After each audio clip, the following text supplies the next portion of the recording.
복 주신 하나님의 은혜가 예배드린 우리에게 깊이 임하는 시간이 되기를 기원합니다. 지난 2년 동안 우리가 코로나19로 굉장히 힘들게 살고 있습니다. 만약에 옛날에 우리가 모든 사람이 마스크를 쓰고 식당이나 부영공이나 어디 이렇게 이런 상황을 그대로 몇 년 전에 연출했다면 그때 굉장한 어떤 재난이 올 것이다 생각했는데 실제로 그 재난을 우리가 지금 살고 있는 셈입니다. 별거 아닌 것처럼 살고 있어도 굉장히 힘든 시대고요. 극복해야 될 위기를 견뎌내야 할 그런 시기입니다. 새해 호랑이 해인데 이민년 2022년 이 검은 호랑이에 우리 민족을 상징하는 동물이라고 하는 이 호랑이 강한 이미지로 우리 민족이 좀 살아남아야겠다 그런 얘기를 하는 분들이 많더라고요. 우리를 죽이지 못하는 것은 우리를 더 강하게 한다. 뭐 그런 이야기가 있죠. 위기를 겪고 나면 더 강인해질 것이다. 그런 각오나 기대를 세상 사람들이 많이 얘기합니다. 그럼에도 불구하고 이제 불안이나 걱정이 깔려 있는 시절이어서 낙담하고 위축되기 쉬운 그런 시절이고요. 그런데 우리가 믿음을 가진 사람들인데 어떤 상황에서든지 우리를 사랑하신 하나님의 은혜를 소망하는데 이 새 신년 벽두에 이 속에서도 우리가 행복을 얘기할 수 있겠는가? 희망을 얘기할 수 있겠는가? 사실 성서를 보면 아주 이렇게 좋은 시절의 이야기보다는 좋지 않는 시절에 어떻게 극복해 왔는가? 하나님의 구원 역사가 어떻게 이루어졌는가를 줄곧 얘기하는 곳이 있는 것이어서 지금 우리 상황도 성서를 통해서 우리가 이 상황을 어떻게 헤쳐나갈 것이고 이 상황에도 우리가 행복한가 하는 질문을 해야 할 그런 때입니다. 성경에 이 복에 관한 말씀을 많이 합니다. 신년에 우리가 복에 대한 이야기를 많이 하는데요. 믿음의 조상 아브라함이 너는 복이 될지라 그렇게 말씀하시죠. 유명한 창세기 12장 1절 3절에서 하나님이 아브라함에게 이르시되 너는 너의 고향과 친척과 아비집을 떠나 내가 내게 보여줄 땅으로 가라. 내가 너로 큰 민족을 이루고 내게 복을 주어 너 이름을 창대하게 하리니 너는 복이 될지라 그렇게 말하지 않습니까? 너를 축복하는 자에게 내가 복을 내리고 너를 저주하는 자에게 저주하리니 땅의 모든 족속이 너로 말미암아 복을 얻을 것이다. 믿음의 조상은 아브라함은 복의 조상이기도 합니다. 믿음의 사람은 복과 관련이 있다는 얘기죠. 그리고 성서를 좀 더 읽어가다 보면 신명기서에 믿고 순종하는 사람에게 하나님이 복을 주시죠. 그걸 잘 나타내는 말씀이 신명기 18장 말씀입니다. 여호와의 말씀을 삼가 듣고 오늘 내가 내게 명하는 모든 명령을 지켜 행하면 너를 세계 모든 민족에 뛰어나게 하실 것이다. 내가 내 하나님 여호와의 말씀을 청종하면 모든 복이 내게 임하여 내게 이르리니 성읍에서도 복을 받고 들에서도 복을 받을 것이며 내 몸의 자녀와 내 토지의 소산과 내 짐승의 새끼와 소와 양의 새끼와 복을 받을 것이며 내 광주리와 떡반죽 그릇이 복을 받을 것이며 내가 들어와도 복을 받고 나가도 복을 받을 것이다. 잘 알려진 말씀입니다. 믿음과 순종은 복을 받는 관건이다. 우리가 숱하게 설교를 통해서 듣는 말씀입니다.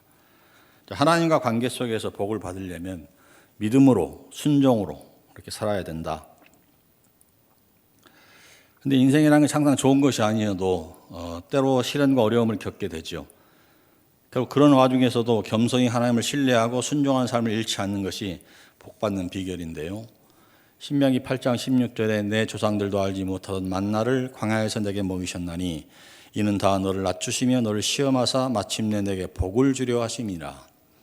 광야의 고통과 광야의 어려움과 광야 속에서 그렇게 인내하는 그 과정도 결국 복을 주기 위한 과정이었다. 그래서 하나님과 복, 믿는 사람과 복은 늘 관련되어 있습니다. 굳이 예수님을 믿지 않더라도 누구나 복을 필요로 합니다. 우리가 잘 알는 오복도 그런 거죠. 오래 사는 것, 건강하게 사는 것, 부유하게 사는 것, 덕을 베풀면서 사람들과 좋은 관계를 이루는 것, 마지막 죽을 때 깨끗하게 말끔하게 자기 인생을 고정명 마무리하는 것, 그런 복도 우리가 말하는 복이죠. 어느 민족이거나 이런 복에 대한 이야기가 많습니다. 성경에도 이 복이 있죠. 인간이 현실적으로 살면서 필요한 복, 이런 성경이 이런 복을 히브리 말로 바라크, 메레크 또 그렇게 말합니다. 성읍에서도 복을 받고 들에서도 복을 받고 내 몸의 자녀와 토지와 가축들의 새끼가 복을 받고 내 광주와 떡반쪽 그릇이 복을 받고 네가 들어와도 복을 받고 나가도 복을 받을 것이다. 굉장한 이야기죠. 우리가 사는 현실에서 어디 가나 하나님의 복을 받는 이야기입니다. 요즘 시로 말하면 사업도 잘 되고 가정도 잘 되고 모든 일이 잘 풀리고 소득도 풍요롭고 어딜 가든 뭘 하든 형통하는 삶의 복, 현실적인 복, 물질도 모든 관계도 일도 잘 되는 그런 복. 특히 물질의 복은 우리 인간사에 언제나 등장하는 굉장히 중요한 복입니다. 오늘처럼 자본주의 사회를 사는 우리들에게는 특히 물질이 중요하죠. 물질의 복이 필요하다는 것은 누구도 부인할 수가 없는 사실입니다. 그래서 성경에는 물질의 복을 받아서 또 삶의 영역도 넓혀지고 또 마음의 어떤 근심과 걱정을 벗어나 사는 것이 굉장히 사람들의 바람인데 그런 복을 구하는 기도로 잘 알려진 기도가 여러분이 잘 아는 야베스의 기도이죠. 주께서 내게 복에 복을 더하사 나의 지경을 넓히시고 주의 손으로 나를 도우사 나로 환난을 벗어나 근심이 없게 하옵소서 하고 기도했더니 하나님이 그 구하는 것을 허락하셨다. 이 짧은 기도이지만 이 기도 속에 우리가 바라는 것들을 담고 있습니다. 하나님의 믿음의 사람에게 복을 주시고 순종하는 사람에게 복을 주시고 어려운 환경에서 기도하는 사람에게 복에 복을 더하사 나의 지경을 넓히시고 주의 손으로 나를 도우사 나를 환난과 근심에서 벗어나게 하소서 하고 기도하는 자에게 하나님이 복을 주셨다. 우리 인생의 현실에 필요한 복, 이 바라크를 믿는 우리, 순종하는 우리, 기도하는 우리와 굉장히 밀접하게 관련되어 있다. 믿음과 순종과 기도는 복을 부르는 것이고 복을 받는 것이고 복되게 하는 것이다. 복을 받고야 말겠다는 그런 의지가 아니라 하나님과 관계 속에서 그분을 충분히 신뢰하고 그분을 순종하고 그분께 진심으로 기도하면 하나님께 우리에게 복을 주신다. 이기에 복에 대한 가장 기본적인 이야기를 할 수 있겠습니다. 근데 오늘 시편 1편의 말씀은 이렇게 시작됩니다. 복 있는 사람은 악인의 꾀를 따르지 않고 죄인의 길에 서지 않고 오만한 자리에 앉지 않는다. 오직 여호와 율법을 즐거워하고 그 율법을 주야로 묵상한다. 그는 시냇가에 심은 나무가 철을 따라 열매를 맺으며 그 잎사귀가 마르지 않음 같다. 그가 하는 모든 일이 형통할 것이다. 뭔가 복은 복인데 앞에서 말한 이 바라크라는 복과는 좀 다른 의미가 있습니다. 우리 인생에는 현실적이고 구체적으로 필요한 그런 필요와 관련된 복, 이 바라크가 있다면 보다 더 근본적이고 영적인 삶의 태도와 관련되어 있는 복, 아세르 또 아시르 그렇게 말합니다. 이 바라크와 아시르는 같이 보면 깊이 보면은 서로 아주 통하는 복이지만 일단 인간적으로 그저 잘 먹고 잘 사는 것만이 성서가 말하는 복이 아니고 그 복도 하나님과 관계가 꾸준할 때 그 관계가 정말 소통이 될 때 그때 온전한 복이 된다. 우리가 일방적인 내 욕망을 성취하는 그런 복이 아니고 하나님을 믿고 하나님을 순종하고 그분께 기도하는 관계에서 복이 이루어집니다. 그래서 우리가 그리스도인으로서 누리는 현실적인 복은 신앙적인 영적인 복과 긴밀한 상관관계가 있다. 겉으로 보기에 부자고 유명하고 권세 있다고 다 복이 아니다. 실제로 여러분들이 우리 매체를 통해서 보낸 유명한 사람들, 권세 있는 사람들, 돈 많은 사람들이 다 그렇게 행복해 보이지 않지 않습니까? 성서는 이렇게 말합니다. 하나님을 떠난 것이면 그가 아무리 부자고 유명하고 권세 있다 하더라도 그냥 바람에 나는 겨와 같을 것이다.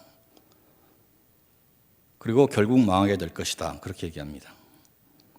자, 악인의 꾀를 따르지 않고 죄인의 길에 서지 않고 오만한 자리에 앉지 않는다. 여러분도 이 말을 들을 때 여러분 자신이 나도 그러면 악인의 꾀도 안 따르고 죄인의 길에 서지 않고 오만한 자리에 결코 앉지 않는 사람 아닌가? 나도 복 있는 사람 아닌가? 그렇게 생각할 수 있습니다.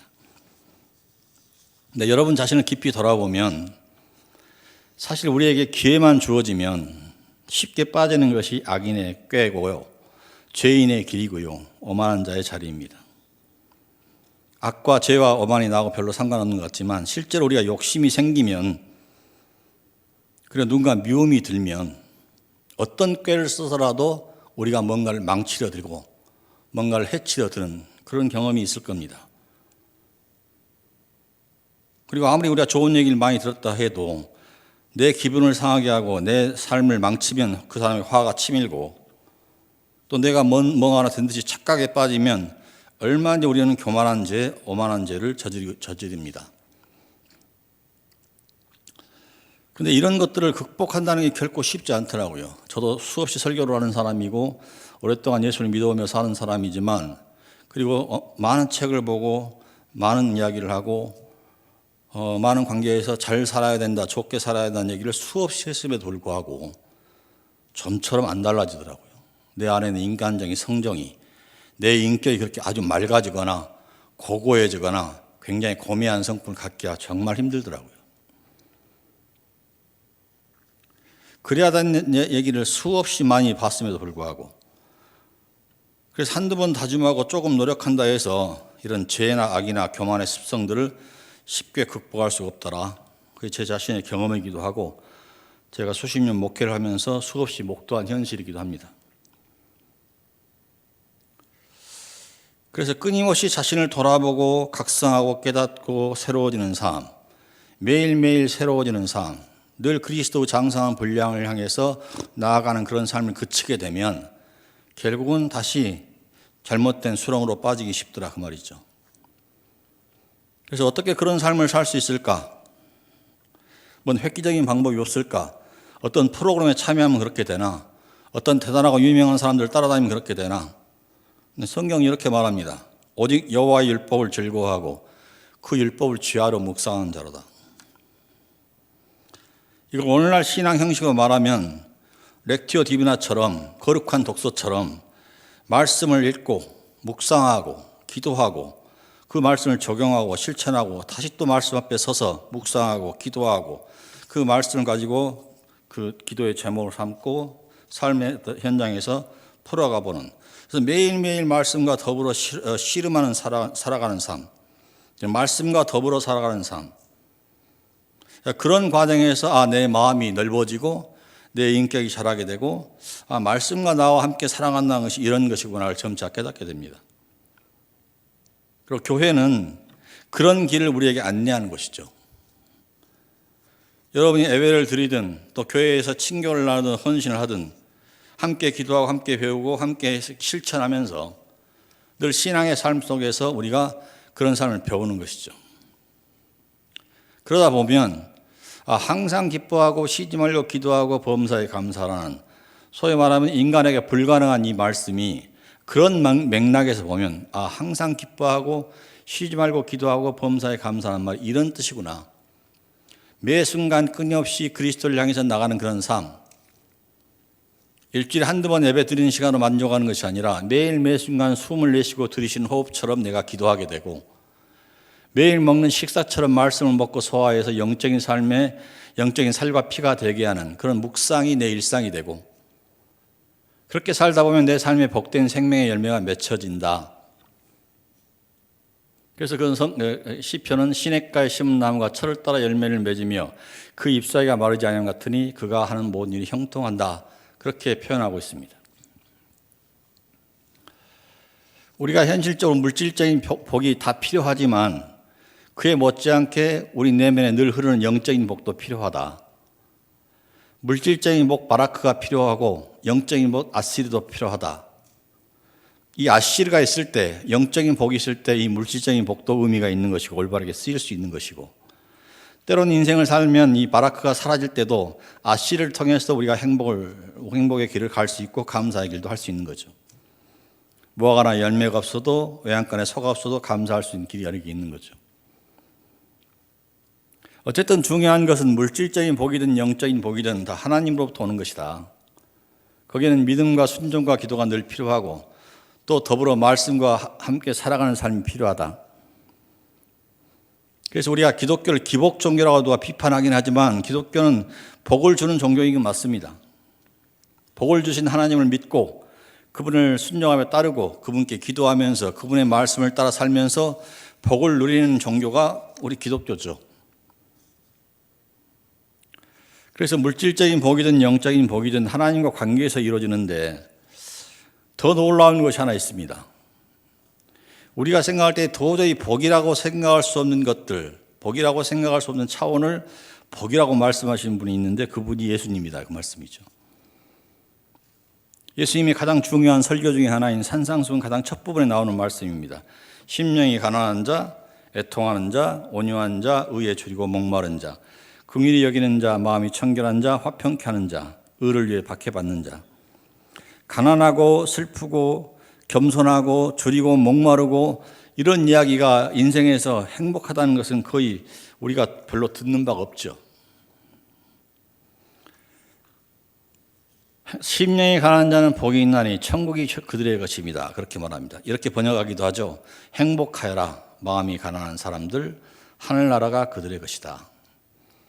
복이 있나니 행복하여라 이렇게 번역하는 마카이로스란 말은 현실적이고 물질적인 복보다는 영적인 복에 가까운 말이지만 깊이 보면 그 모든 걸 다 포괄하고 있는 말입니다.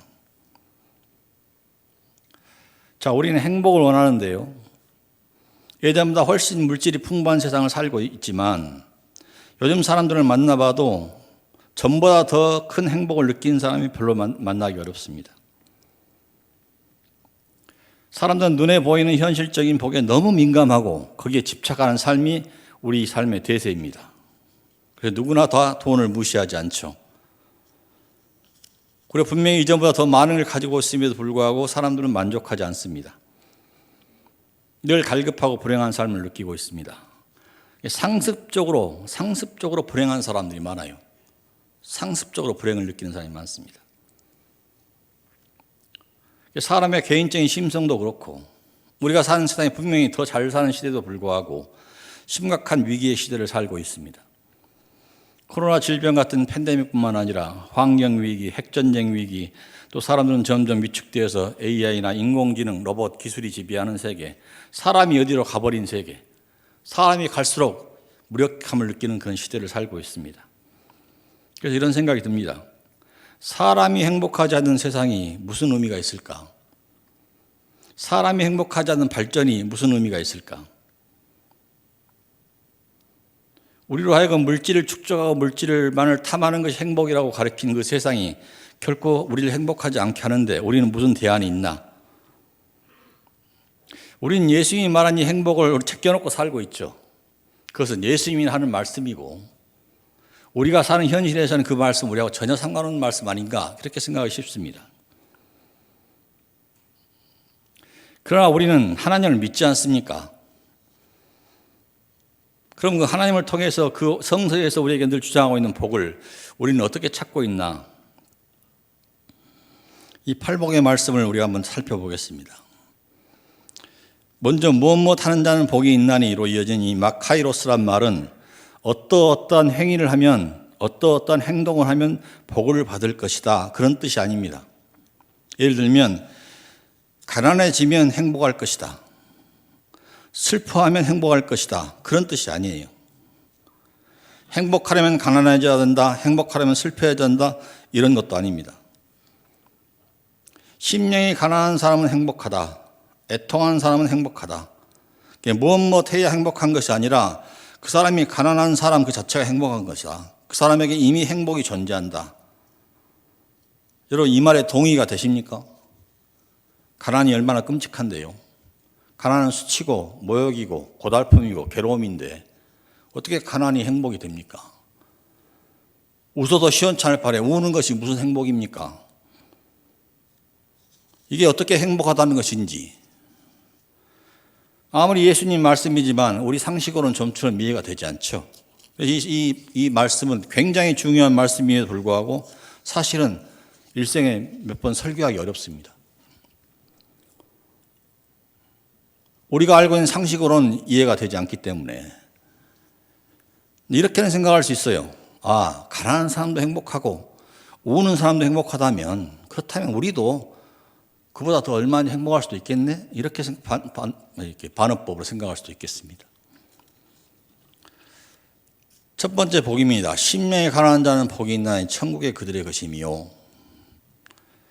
심령이 가난하단 말, 나 여호와가 말하노라 내 손이 이 모든 것을 지었으므로 그들이 생겼느니라. 물은 마음이 가난하고 심령에 통회하며 내 말을 듣고 떠는 자 그 사람을 내가 돌볼 것이다. 이사야 66장 2절에 있는 말씀이죠. 이 성서 속에 가난한 자는 겸손하고 경건하고 은혜를 구하며 하나님의 말씀을 경외하는 자를 말합니다. 그들이 복이 있다. 누가 보면 이게 심령이 가난한 그 부분이 없습니다. 가난한 자가 복이 있다 그렇게 말합니다. 그럼 심령이 가난한 자와 이 가난한 자를 서로 합치해서 이들이 왜 복이 있느냐를 생각하면 결국 이들은 하나님이 아니고 내가 살 수 없다. 하나님을 내가 전적으로 의지할 수밖에 없다. 그런 마음을 가지고 있는 사람, 그런 삶을 살고 있는 사람. 내 의지나 내 노력이나 내 스펙으로 사는 것이 아니라 하나님이 아니면 나는 살 수가 없습니다. 그런 사람들이 천국이 것이고 그 가난한 사람들 가운데 천국이 있다 이렇게 말씀하시는데 천국은 심령이 가난한 사람에게 주어지는 보상이 아니고 자신이 보잘것없고 자신이 얼마나 가난한 존재인 걸 알고 그래서 전적으로 하나님을 의지할 수밖에 없는 그런 사람, 그렇게 자신의 정체성을 거기에 둔 사람, 그 가난한 자는 이미 그들 가운데 하늘나라가 있다. 하나님이 아니면 살 수가 없으니까. 틈만 나면 하나님 아니어도 살 수 있는 사람들이 얼마나 많이 있습니까? 내게 돈만 좀 있다면, 내가 거기에 취직만 된다면, 내가 이번에 승진만 된다면, 내가 그 아파트로 간다면 하나님 없어 잘 살 수 있을 것 같지 않습니까? 근데 가난한 자는 그렇게 못 삽니다. 인생에 어떤 조건이 내게 주어져도 아무리 많은 것이 나한테 주어져도 하나님 없이 나를 살 수 없습니다. 그게 가난한 자입니다. 그런 이에게 이미 하늘나라가 그에 있다. 애통한 자는 복이 있나니 그들의 위로를 받을 것이요. 슬픔이나 고통, 아픔, 고난 자체가 복일 수는 없습니다.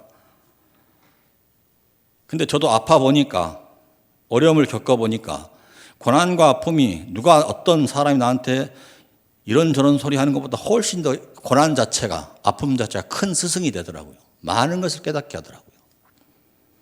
그리고 무엇이 소중한지를 알게 하더라고요. 그래서 슬픔을 일부러 추구할 수는 없지만 내가 인생을 살면서 겪는 고난과 슬픔 속에서 더 깊은 위로를 받고 더 큰 감사를 드리게 됩니다. 인생에는 무조건 여러분도 저도 살다 보면 상실하게 되고 잃어버리게 되고 재난도 겪습니다.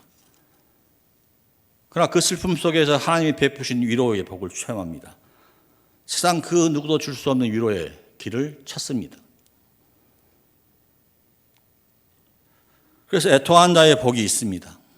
또 한편 이웃이나 세상의 고통에 함께 슬퍼할 수 있는 사람에게 복이 있습니다. 여러분과 함께 사는데 함께 사는 사람이 여러분의 고통과 아픔에 전혀 미동도 하지 않는다면 그 사람이 내게 복인이겠어요? 나와 함께 슬퍼할 줄 아는 사람이 그 사람이 복인입니다. 남의 아픔에 무감각한 사람들, 남의 아픔에 아랑곳하지 않는 사람들, 그들이야말로 복이 없는 자들이죠. 또 함께 슬퍼하고 아픔을 공유하다 보면 서로 영혼의 깊은 곳에서 사랑이 우러나고 연민이 우러나고 하나님의 깊은 평강이 우리에게 다가오는 걸 느낄 수 있습니다. 그런 의미에서 애통하는 자는 복이 있는 거죠. 사람의 가장 깊은 아픔을 서로 공감할 수 있는 그런 사람이 행복한 사람이다. 세상에서는 이런 행복을 안 가르쳐줍니다. 예수님만 가르쳐줍니다. 세 번째, 온유한 자는 복이 있나니 그들이 땅을 기업으로 받을 것이다. 온유한 자, 굉장히 사람 좋은 사람, 이렇게 우리가 그런 인상을 떠올리기 쉽습니다. 그런데 그 온유한 자들이 왜 땅을 받죠? 좀처럼 이해하기 어렵습니다. 세상의 땅은 강한 힘을 가진 사람들, 돈이 많은 사람들, 남을 위해서 함부로 이렇게 자기 폭력적인 힘을 사용할 수 있는 사람들이 땅을 지배하고 땅을 정복합니다. 근데 원래 땅은 이스라엘 백성들에게는 믿음의 사람, 순종의 사람 아브라함에게 약속한 땅입니다. 하나님을 믿고 순종하는 자에게 후손에게 약속된 거죠. 온유하다는 것은 그 하나님에게 순종한다는 그런 뜻입니다. 이걸 좀 확대해 보면 이제 그 하나님을 믿고 순종하는 사람들은 이제 이스라엘 팔레스틴의 가나안 땅만이 아니라 온 세상의 땅이 하나님께 순종하는 사람들의 것이라 그렇게 약속하는 말씀이죠. 세상을 힘으로 지배하는 폭력, 증오와 분노로 땅을 다스리는 권력들이 차지하고 있는 땅이 제대로 된 땅이 아니자는 걸 우리가 알지 않습니까? 우리가 왜 코로나 이런 일이 일어나는 것도 많이 알지 않습니까? 왜 환경이 이렇게 되는지 알지 않습니까? 끝없는 탐욕의 사람들이 지고 있는 땅이 땅을 망쳐놨지 않습니까? 그들은 땅을 소유하는 것처럼 보여도 결국 땅을 버려놓고 있는 것이죠.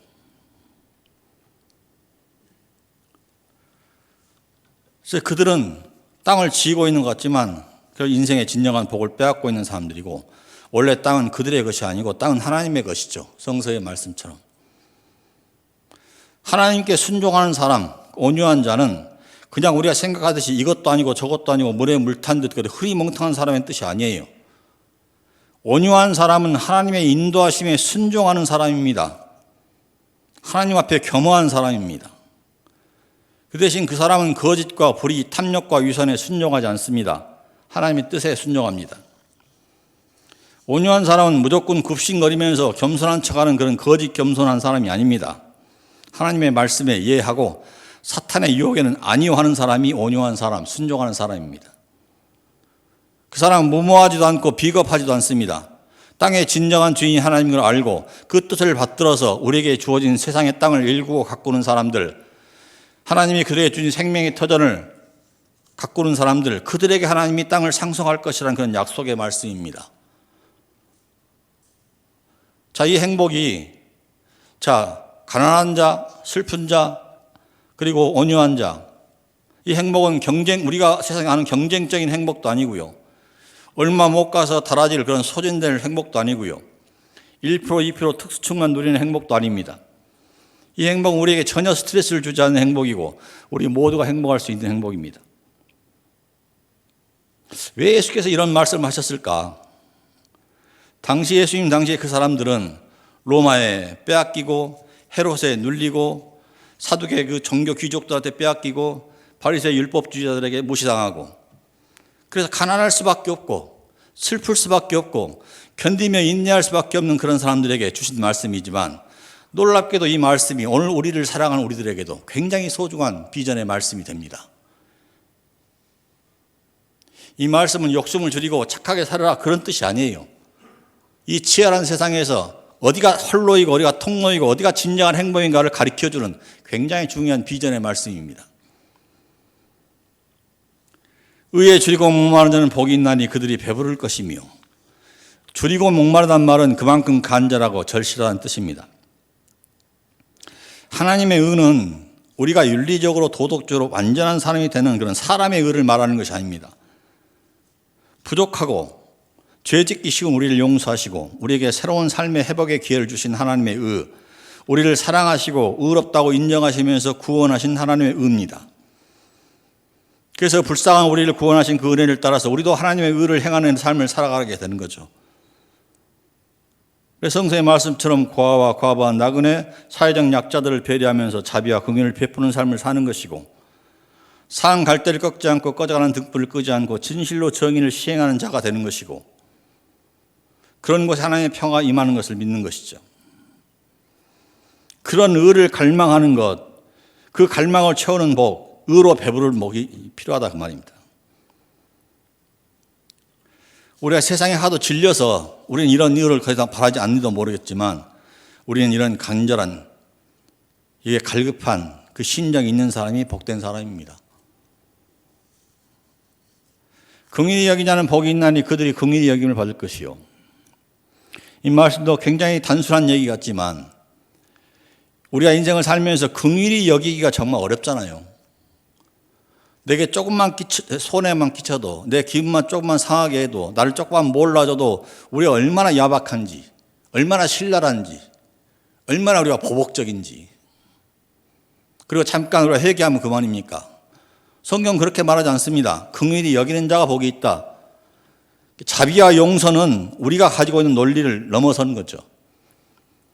근데 이 말이 왜 맞는 말이냐면, 우리가 실제로 원한을 가져보고 복수해보고 안갚음을 해보면 그것이 우리를 속 시원하게 하는 것이 아니라 그것 자체가 우리를 더 황폐하게 하게 되고 우리가 좋아질 수 있는 관계를 훨씬 더 파멸시킬 위험을 많이 우리가 맞닥뜨리지 않습니까? 말씀이 옳습니다. 긍휼히 여기는 자가 긍휼히 영을 받을 것이다. 복 있는 사람은 그런 악순환을 피하게 됩니다. 긍휼히 여길 수 있기 때문에. 우리 논리, 세상의 논리를 넘어선 하나님의 자비와 긍휼을 힘입으면 긍휼히 여기는 자가 긍휼히 여김을 받는 은혜를 입을 것이다. 이게 우리에게 필요한 행복입니다. 여러분들 이런 행복을 구하십니까?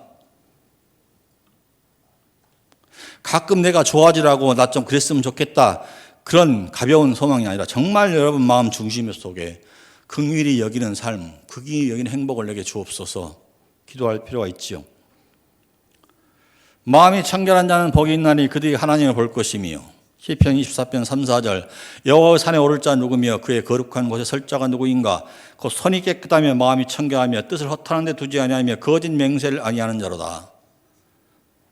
겉과 속이 같은 사람, 내 감정과 생각과 의지와 행동이 서로 어긋나지 않는 사람, 그런 마음을 가진 사람이 하나님을 알 수 있고 하나님을 볼 수 있는 그런 시각이 있고 그런 관점이 있고 그런 깨달음이 있다고 말입니다. 그렇게 하나님을 볼 줄 아는 그런 시각과 관점이 있는 사람은 그 눈으로 사람을 본다면 우리가 있는 것이 얼마나 행복하겠습니까?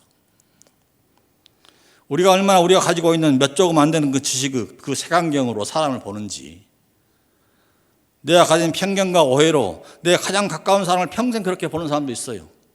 한 번도 맑은 눈으로 사람을 쳐다보지 못할 때가 있어요. 이해가 갑니다. 우리가 그런 존재니까. 그러나 신앙이잖아요. 하나님을 믿잖아요. 그래서 그분을 보는 마음, 청결한 마음을 가지고 우리가 새로운 시각을 갖는 것, 그 사람이 있는 것이 행복해집니다. 그 사람만 행복한 것이 아니라 그 사람의 눈을 보는 사람, 그 사람의 관점을 듣는 사람, 그 사람의 깨달음과 함께 사는 사람이 행복하죠. 7제로 화평케 하는 자는 복이 있나니 그들이 하나님의 아들이라 일컬음을 받을 것이요. 성경에 보면 이 샬롬, 평화는 성서 중추에 흐르는 굉장히 중요한 가치입니다. 우리 자신부터 그런 평화가 있어야 인생을 살 수 있습니다. 빌립보 4장 6, 7절 말씀, 아무것도 염려하지 말고 다만 모든 일에 기도와 간구로 너희 구할 것을 감사함으로 하나님께 아뢰라. 그냥 모든 지각에 뛰어난 하나님의 평강이 그리스도 예수 안에서 너희 마음과 생각을 지키시리라. 하나님의 평강이 내 마음과 생각을 지키면 그 사람이 안전하고요. 그 곁에 있는 사람이 안전합니다.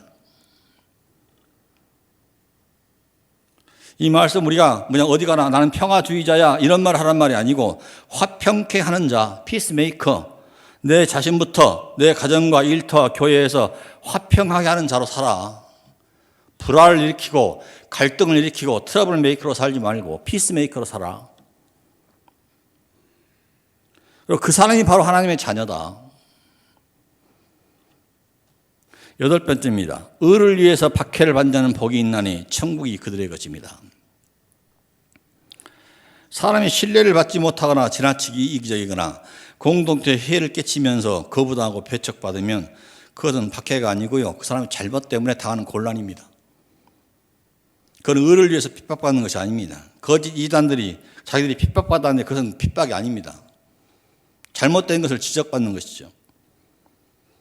내가 진정한 하나님의 구원, 하나님의 용서, 하나님의 사랑, 하나님의 정의를 추구하다가 그렇게 살다가 무시당하고 괄시받고 배척받는 사람이라면 그 사람은 의를 위해서 박해받는 거죠.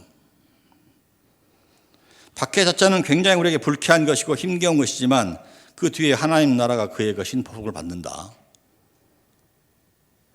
그렇게 살면서 모욕을 받거나 핍박을 받거나 악한 말을 들어도 하늘의 복을 받는다.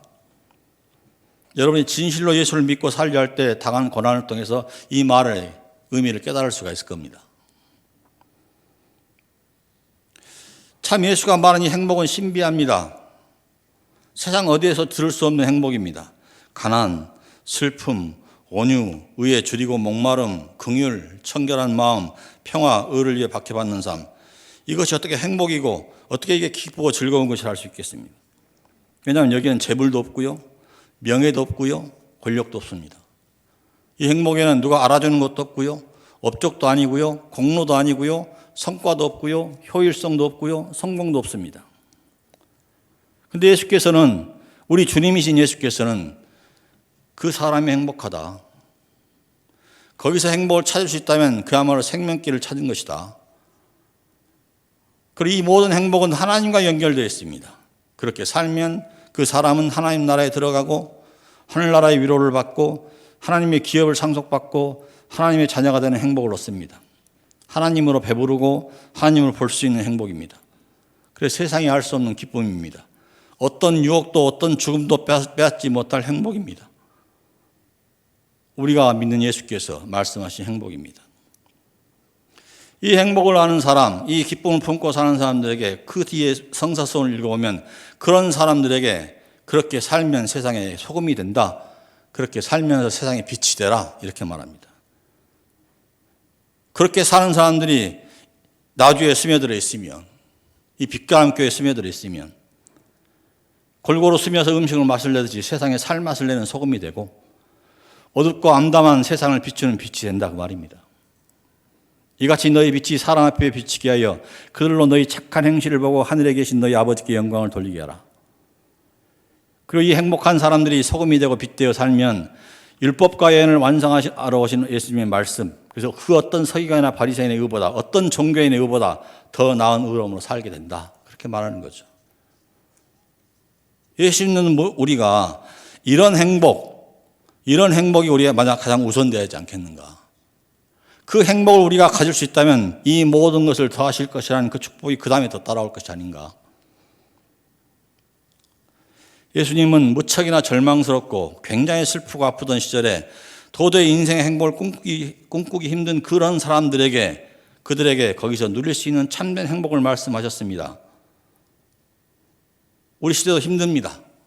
어떤 의미에서 그보다 더 깊은 어둠이라고 할 수 있겠습니다. 잘 사는 것처럼 보여도, 대단한 것처럼 보여도 사람은 여러분 누구에게 인생의 길을 제시할 수 있습니까? 여러분만의 정말 밝은 소망이 있습니까? 가진 것은 훨씬 많은데, 아는 것도 훨씬 많은데 더 어둡지 않습니까? 나를 함께 더불어 살아갈 진정한 동료가 있습니까? 우리가 다 외롭지 않습니까?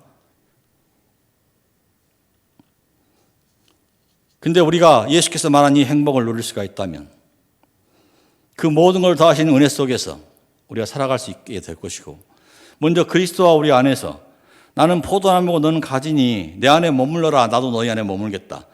요한복음이 말하는 그리스도와 내가 그리스도와 주님 안에 내가 주님 안에 있는 그런 주님과 함께 더불어 살아가는 삶, 시냇가에 마르지 않는 그런 나무처럼 삶의 모든 순간순간이 호흡이 되고 말씀과 더불어한 삶으로 충만한 그런 인생의 행복, 그런 행복이 여러분의 삶을 정말 보장할 것이고, 아무리 어렵고 힘겨운 여정에서도 거기서 빛이 되어서 살아갈 수 있을 것입니다.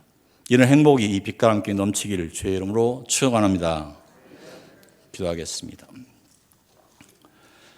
주님의 은총을 감사합니다. 저희를 사랑하셔서 우리를 구원하셔서 생명의 빛이 되신 예수님을 믿게 하신 걸 감사합니다.